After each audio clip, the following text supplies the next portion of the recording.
എല്ലാവർക്കും നമസ്കാരം. പുതിയൊരു വീഡിയോയിലേക്ക് എല്ലാ മാന്യ പ്രേക്ഷകർക്കും സ്വാഗതം. ഈ വരുന്ന ഓണം നാളുകളിൽ കേരളത്തിലൂടെ സംപ്രേഷണം സിനിമകളെ അതെല്ലാമാണെന്നാണ് ഈ വീഡിയോയിലൂടെ പ്രേക്ഷകരിലേക്ക് എത്തിക്കുന്നത്. വീഡിയോയിലേക്ക് പോകും മുമ്പ് സിനിമാ ലോകത്തെ ഏറ്റവും പുതിയ അപ്ഡേറ്റുകൾക്കായി ഈ ചാനൽ സബ്സ്ക്രൈബ് ചെയ്യേണ്ട കാര്യം പരിഗണിക്കുക. നിലവിൽ 3 സിനിമകളാണ് ഈ ഓണം നാളുകളിൽ കേരളത്തിലൂടെ പ്രീമിയർ ചെയ്യാൻ ഒരുങ്ങുന്നത്.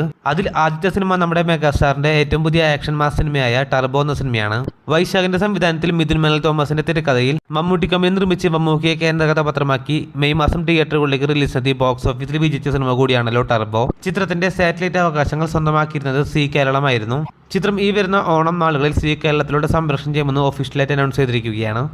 അടുത്ത സിനിമ നസ്ലിൻ നായകനായെത്തിയ ജേണി ഓഫ് ലവ് 18+ എന്ന സിനിമയാണ്. അരുൺ ഡി ജോസിന്റെ സംവിധാനത്തിൽ നസ്ലിനെ നായകനാക്കി കഴിഞ്ഞ വർഷം തിയേറ്ററുകളിലേക്ക് റിലീസ് നടത്തി പരാജയപ്പെട്ട സിനിമ കൂടിയാണല്ലോ ജേണി ഓഫ് ലവ് 18+. ചിത്രം ഈ വരുന്ന ഓണം നാളുകളിൽ കേരളത്തിലൂടെ സംപ്രേഷണം ചെയ്യാൻ ഒരുങ്ങുകയാണ്.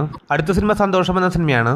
അജിത് വി തോമസിന്റെ സംവിധാനത്തിൽ അമിത് ചക്കാൽക്കൽ, അനുസിതര തുടങ്ങിയവരെ കേന്ദ്ര കഥാപാത്രങ്ങളാക്കി കഴിഞ്ഞ വർഷം ഫെബ്രുവരി മാസത്തിൽ തിയേറ്ററുകളിലേക്ക് റിലീസ് നടത്തിയ ഫാമിലി സിനിമയാണല്ലോ സന്തോഷം. ബോക്സ് ഓഫീസിൽ പരാജയപ്പെട്ട സിനിമ കൂടിയായ സന്തോഷം എന്ന സിനിമയുടെ സാറ്റലൈറ്റ് അവകാശങ്ങൾ സ്വന്തമാക്കിയിരുന്നത് കേരളമായിരുന്നു. ചിത്രം ഈ വരുന്ന ഓണം നാളുകളിൽ കേരളത്തിലൂടെ സംപ്രേഷണം ചെയ്യാൻ പോവുകയാണ്. തുടർന്ന് കുറുപ്പ്, KGF ചാപ്റ്റർ 2 തുടങ്ങിയ സിനിമകളെല്ലാം തന്നെ ഓണം നാളുകളിൽ ടെലികാസ്റ്റിനായിട്ട് ഒരുങ്ങുകയാണ്. കാത്തിരിക്ക് വരാൻ പോകുന്ന സിനിമകളുടെ ഏറ്റവും പുതിയ ബോക്സ് ഓഫീസ് അപ്ഡേറ്റുകൾ അറിയാനായി അതോടൊപ്പം സിനിമാ ലോകത്തെ ഏറ്റവും പുതിയ ബോക്സ് ഓഫീസ് അപ്ഡേറ്റുകൾക്കും മൂവി അപ്ഡേറ്റുകൾക്കുമായി ഈ ചാനൽ സബ്സ്ക്രൈബ് ചെയ്യേണ്ട കാര്യം കൂടി ഒന്ന് പരിഗണിക്കുക. പുതിയൊരു വീഡിയോ ആയിട്ട് വരുന്നവരേക്കും എല്ലാവർക്കും നന്ദി, നമസ്കാരം.